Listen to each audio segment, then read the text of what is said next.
ফজরের নামাজ পড়েন, সময়টা কাজে লাগান। আমি বলছি সময়গুলোকে কাজে লাগান। ফজরের পর খাওয়া দাওয়া করবেন, রাসূলের সুন্নাহ মতো খান, ইবাদত হবে ইনশাআল্লাহ।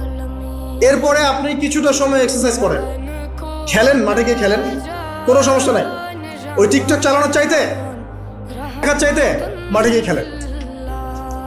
মাঠে ফুটবল খেলেন আধা ঘন্টা, বা ক্রিকেট খেলেন, বা এমন কোনো খেলা খেলেন যে খেলাটাতে আপনার শারীরিক কসরত হচ্ছে, তাও খেলেন।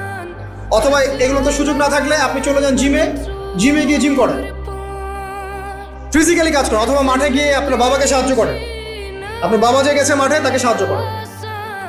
আল্লাহ পাক আমাদেরকে তৌফিক এনায়েত করুন, আমিন। ফিজিক্যালি ফিট থাকার চেষ্টা করা হোক। এরপরে আসেন সকাল 10টার দিকে যখন চলে আসবো আমরা, তখন আমরা চেষ্টা করবো 2 রাকাত চাশতের নামাজ পড়ার জন্য, বা সলাতুদ দুহা যেটাকে বলা হয়।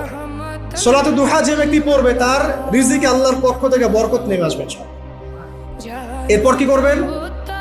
এরপর আমরা হয় কেউ যাবো স্কুলে, কেউ কলেজে, কেউ হয়তো অফিসে, কেউ ব্যবসায়।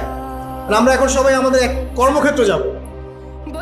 যারা শিক্ষাক্ষেত্রে যাব স্টুডেন্ট হিসেবে, তারা চেষ্টা করব কি, আমরা চেষ্টা করব যে আমরা যে জ্ঞানটা অর্জন করছি এই জ্ঞানটাকে যেন ইসলামের কল্যাণে কাজে লাগাতে।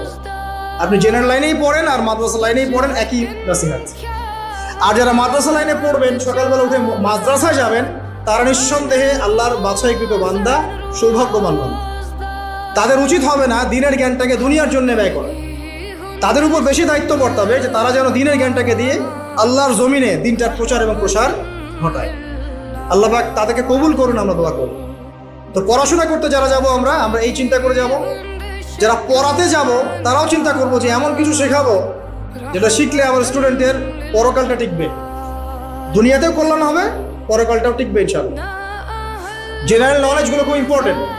ইসলামিক নলেজগুলোর সাথে সাথে আমাদেরকে অবশ্যই ইংরেজি বলেন, সায়েন্স বলেন, এই যে আপনার ম্যাথামেটিক্স বলেন, পলিটিক্যাল সায়েন্স বলেন, জিও পলিটিক্স বলেন, ইকোনমিক্স বলেন, মেডিকেল সায়েন্স বলেন বা ইঞ্জিনিয়ারিং বলেন, এগুলো পড়তে হবে, জানতে হবে। না জানলে আমরা কি করবো? আমরা কিন্তু বহির্বিশ্ব থেকে ছিটকায় চলে আসবো।